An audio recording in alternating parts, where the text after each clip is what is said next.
I feel like everybody and their mother has been so eager about Garden Paws, yet I barely see any up-to-date reviews that cover both the PC and Nintendo Switch versions of the game. So we kinda need to fix that. Hello gorgeous people of the world, welcome to the video. I'm Miss Bubbles and today I'm gonna let you know if Garden Paws, be it on PC or Nintendo Switch, is worth your bubbly earned cash. So let's start with the story. You have inherited your grandparents' farm because they just want to go and travel the world. So you are left with this massive empty farm and empty house with a greeting from Frank, the construction worker, and you need to get moving. Not only are you going to work on expanding your own house, your shop, but you also need to help expand the nearby town. Other than that, there isn't much of a story here. This is a sandbox game where your creativity and hard work will be rewarded. Now when you start the game, you have 10 different characters to choose from, ranging from cat to bunny to dog and dragon and so much more, and they all have different facial expressions that you can use, as well as different skin colors and designs that you can resort to. I really like this edition because really the devs could have just stuck with like 2 or 3 different species and that's it, but no, they went crazy with this, and this is so cute because you're kind of getting connected to your spirit animal here. Of course, then you get to name yourself, and down the line you will be getting a lot of clothes and different hats and glasses and backpacks and so much more to design your animal to fit your style. Once you're done with creating your character, you get to choose the world that you're gonna play with. You have 2 different maps. The first one is the classic one, and then you also have the river map. Now personally, I really like how the river map looks, but I had to stick with the classic one because I have a lot of progress on that one and I just wanted to continue there. If you're wondering, the world is massive. It has different themes going for it, different scenery as well as environments. You can go into the ruins, you can explore the forest, you can check out the town, or even go up high to the mountains. And to make your traversal a little bit easier, you will unlock a paraglider, which is very similar to that in Breath of the Wild, and trust me, it will make everything so much smoother. Not only does the world have a lot of resources for you to collect, it also has plenty of hidden chests, which kind of hint that they are around by using a unique sound effect, and they will give you different clothing items, seeds, flowers, and more. I suggest that you track them down anytime you hear them while you're just doing your daily chores because they will give you a lot of things that you wouldn't maybe find otherwise.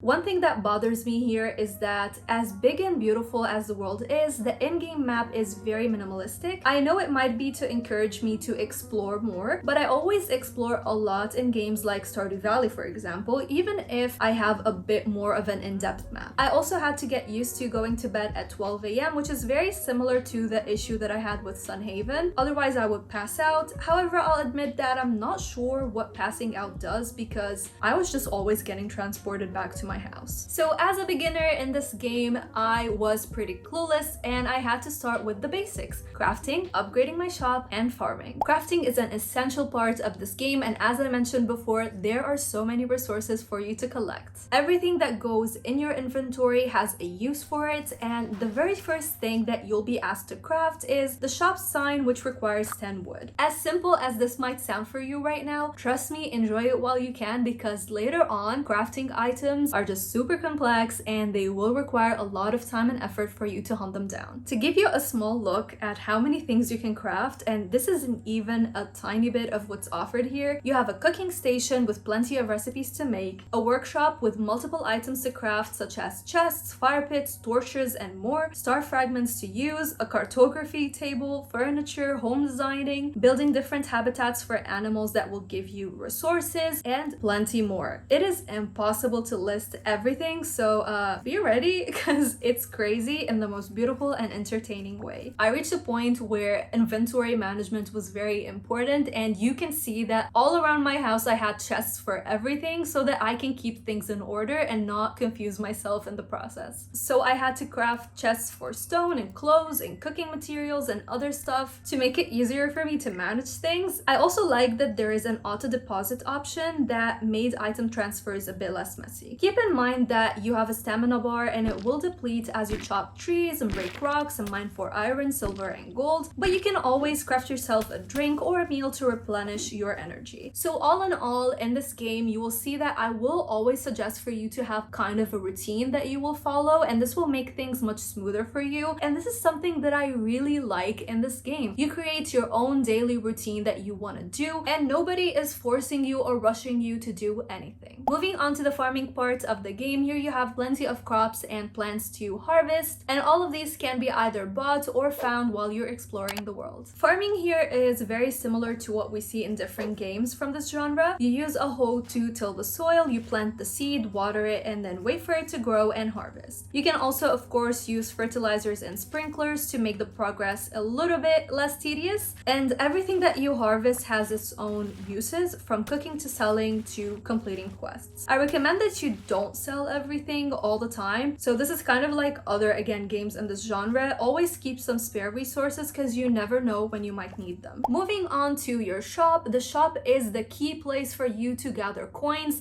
that you need plenty of, and at the beginning they're pretty hard to obtain. For me, I started with a very humble shop that I manually opened from 12 till 6 p.m. and this is kind of the set schedule by the game, and you get to decide if on a certain day your priority is going to sell and make money, or you have different things that you would like to accomplish. Now, as I got more coins, I was able to expand the shop, which A, it made it look so much cozier and cuter, and B, it gave me more space to sell even more stuff. Later on, you can hire an assistant and they will help you run the shop. So again, if you have other plans for the day, you can keep your shop open while you do whatever you want to do. The first few times that you run your shop, it's very cute. You will see all of these different cats and dogs and dragons and rabbits with different colors and facial expressions just running towards your shop and picking what they want to get, and then you are at the cashier and you sell them the items one by one. But soon after, it will get a little bit boring, and that's when I would really recommend that you get someone to help you with the farm. Now, I started with selling basic resources such as stone, wood, sand, bottles, and flowers, which made me very little money, but eventually, as I got better gear and explored more and crafted more workbenches, I naturally sold more expensive stuff. This money is very important because you need to help Frank develop the town and the world in general. Now, the coins are very important because you use them with Frank. Frank is the construction worker, and when you go to his workbench, you will see that you have so many different shops to unlock. These shops are very important because they will help you meet new NPCs, unlock new quest lines, and all of these are crucial for you to obtain blueprints. These blueprints are also very important because they will let you expand everything that you can create and craft, and thus earning you more and more money. So you can see there's a cycle here, and it's all about you progressing in this open world sandbox game. Now, not only can you use that coin for these shops, but you can also use it to expand your own house. You can, for example, go ahead and build a chicken coop. You can upgrade your own shop. As for some of the shops that you can unlock if you're curious, they include things like the museum, the bakery, the flower shop, costume shop, tree area space, and many more. So as I mentioned, there is no story here. Your means of progression, again, is unlocking more and more items and just trying to figure out how many things the developers actually have hidden in this game. Not only that, but also the developers have so many festivals for you to partake in, and all of them have different mini games that you can enjoy, and these mini games will give you prize tickets, for example, and then you can unlock certain costumes, clothes, furniture items, and stuff like that that you can't normally unlock otherwise. So you can enjoy things like the summer festival, Easter, Halloween, and many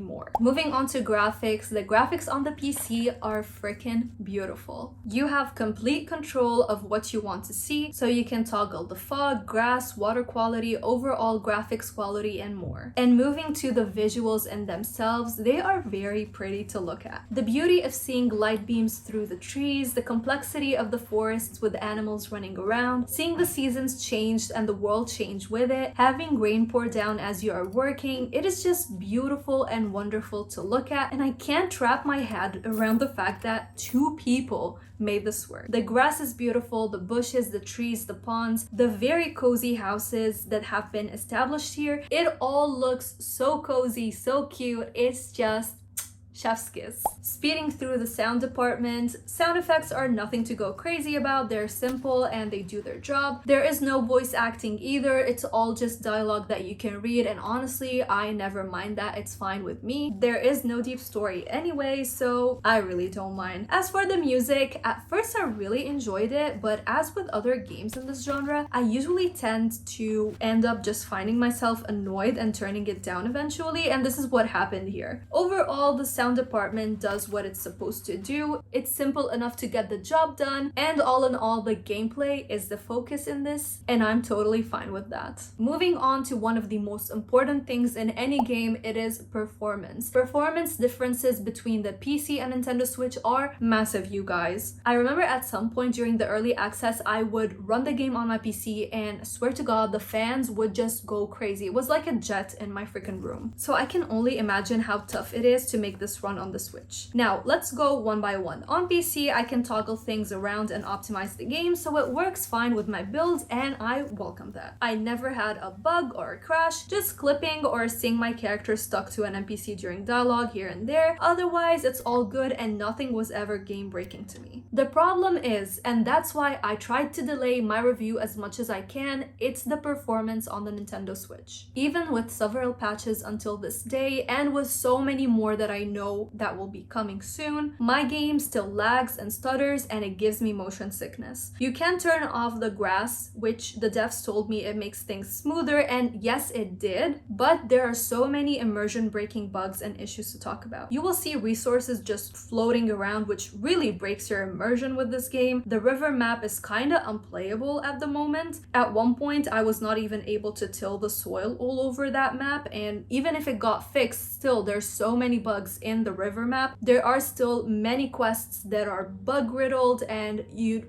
actually need those quests if you want to pursue your game and get more and more blueprints, which is the essence of this entire title. And I know the developers are working hard to make the Switch port run as good as it can, but if I'm being honest, I really wish this was not released on the Nintendo Switch at the state it is in right now. I feel like it really could have used at least 1 year to cook in the oven. So yeah, I really wish if the Switch port would have been delayed. Now the big question, is this game worth your bubbly cash? On the PC, this is 1000% freaking percent of all the percents I'll buy. This game has so much to offer. It's gorgeous, it's beautiful, lots and lots of content here, barely any bugs, and even if you have a not so excellent rig, you have plenty of graphical options to choose from, so you can make the game run perfectly on your build. However, on the Nintendo Switch, I'm gonna be very honest with you guys, I really digged and searched deep in the internet, and I'm not the only one who's having all of these issues with the Nintendo Switch port. Now, yes, the patches that are coming out are fixing things step by step, but in the end, you guys work very hard to get the money that you have, and for me, in my opinion, this is a wait. It's not a wait for a sale because I think it deserves every penny, but it's a wait for us to see how the developers are going to deal and tackle with the bugs that we have right now on the Nintendo Switch. Let me know if you are gonna buy Garden Paws, or if you've played it, please share your thoughts with me. I love talking to everybody,